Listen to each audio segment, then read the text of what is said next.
Alright, tour of the boat. This is the port side of the boat, which is what we'll start off. We're at the pointy end, which is known as the bow. We've got the princess seat.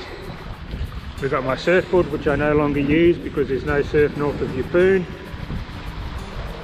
There's the lazarette, which is never big enough. There's always a sail that can't quite fit in there.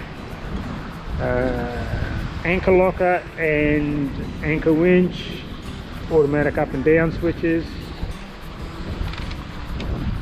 We've taken the covers off the windows now, so let more sunlight in. Here's the sail pole. I use that more on the Genoa than anything else. And we've got a hard roof which we use to harvest the rain. So when it's raining, the water collects on there. We collect hoses, goes into our water tank.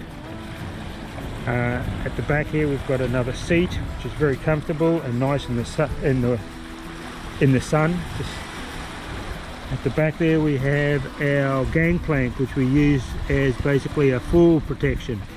We just put it up there and strapped it on, so when we walk off the back there, we're not going to fall into the water. Top there we have our 4 by 200 watt solar panels, our internet aerial, and our tender hanging off the davits. On the starboard side we have a princess seat and Sheryl's kayak, spare halyard, washing, Chinese laundry day. This is the best seat to sit in winter time. It's in the sun and nice and quite cosy, but it's still very chilly today, even though the rain's finally stopped. Lovely seat, very relaxing. That thing behind Sheryl is a danboy, which we can throw over if anyone falls in the water. And that's basically the outside of the boat. We'll continue inside. Some of you have asked for a bit of a walkthrough of the boat so you can see what living on our boat's like. So here we go. This is our outdoor area. There are some shades that we can drop down where the weather's not too great. When it's warmer we put them up, which really opens up this area. Murray's at the helm today. One of the things we liked about this boat was that the doors opened right up, so we can have them as open or closed as we like. Here's Murray's helm. Okay, so we've got the 2 motor controls, we've got our autopilot, we've got our depth and speed sensors, and our wind controls here.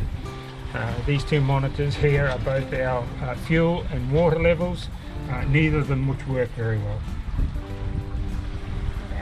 And then all our sheets come back to the cockpit, so we can run everything from the cockpit basically on either side. And up here is our screen for our nav man, which we haven't actually connected up yet, but it does all work. We just got to work out how to connect it properly. Another thing we loved is these seats. You can fit 2 of us on there at a squeeze, but quite comfortable at times to sit there. And on both sides. And this is generally my seat over here.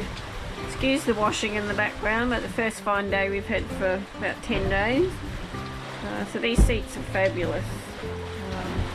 There's teak flooring, so and a drain that runs along the edge of the door, so any water that comes in can just flow down there. We kind of like that. Okay, so here we go. There's a saloon. I'm not very good at the terminology.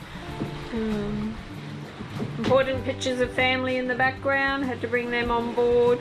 Massive TV that we really, if ever, use. Occasionally we'll watch the news, but generally we have our laptops and watch movies or do our Facebook blogs and YouTube videos on those. Nice area there. We did like that the galley was upstairs. It is very small, but still quite usable. Some of these cupboards drive me nuts because there's not a lot of storage space and I have to pull everything out to find anything. But basically it's a pretty good kitchen. Try not to use the microwave much at all unless I really have to. Something we learnt with coming on the boat is to not use electrical appliances as much as you can't. But the coffee machine was my latest addition. It was something that, I do enjoy a coffee. I don't drink, but I do like a coffee. So that's my one pleasure. And we just run the generator when we do that, so it only really takes 5 minutes to make a decent coffee. Apart from that, we boil the kettle. Dishes, try only do dishes once a day because we're saving water. This is all the electrical side of things. Like, it's very technical, Murray can explain that. We have a fridge and a freezer in here, which I love because they're bigger than the general boating fridges and freezers. Still pretty tight with fitting everything in there when I go shopping. The nav table's in here. We're actually sailing at the moment, so that's all on. Radio, EPIRB, things like that there. Our modem, Optus modem. We found Optus actually pretty hopeless for our Wi-Fi. As soon as we go offshore like now, we've lost it. We have Telstra on our phones, which we find was a good combination of both.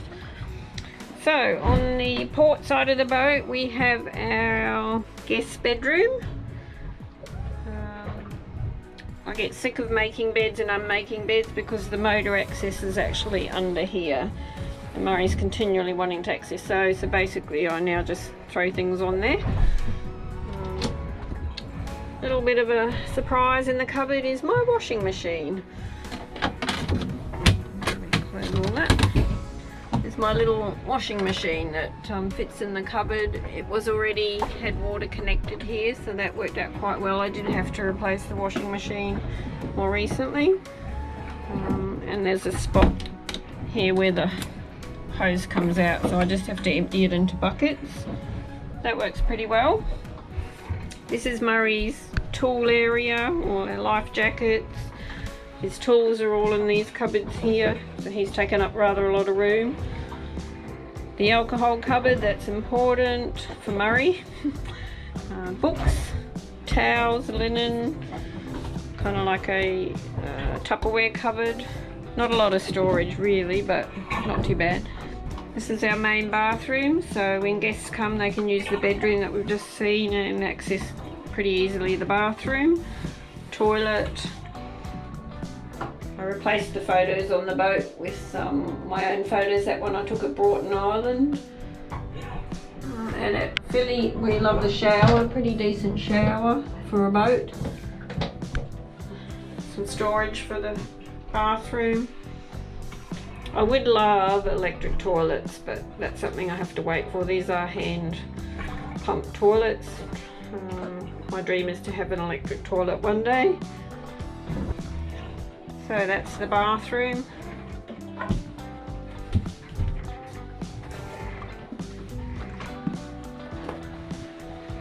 We do often have shade cloths all around at the windows in summertime, but we've taken them off now. It's cooler, just to give us a bit more light. Heading down to the starboard side of the boat. A bit dark in here, but this is the third bedroom. And a bit of a storeroom. Our water maker is in here.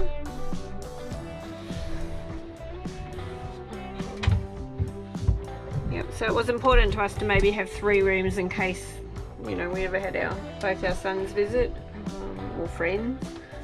These are Stinger suits. Had trouble finding them anywhere, so we managed to get them from BCF. That was the only place we could find them. This is sort of my pantry area. Haven't really got a lot of storage for food and that, but that's one of my pantry cupboards. And then this cupboard here is also cans and pantry. This is basically Murray's and my wardrobe. There's no hanging space on this boat, but this is quite a nice area, lots of cupboards.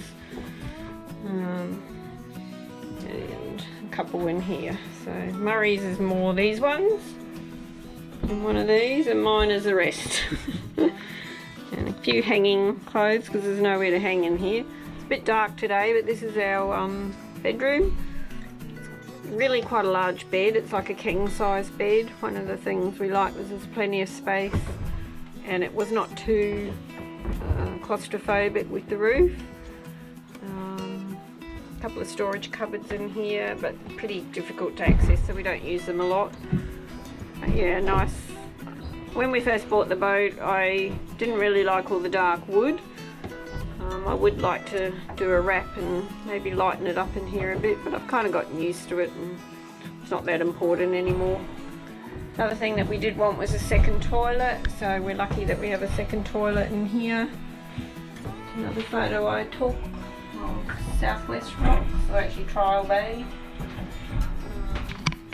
There is a handheld shower in the tap here, but we've never used it. But it was important to have a second toilet, we felt, for when we have guests and visitors. So that's pretty much the boat inside.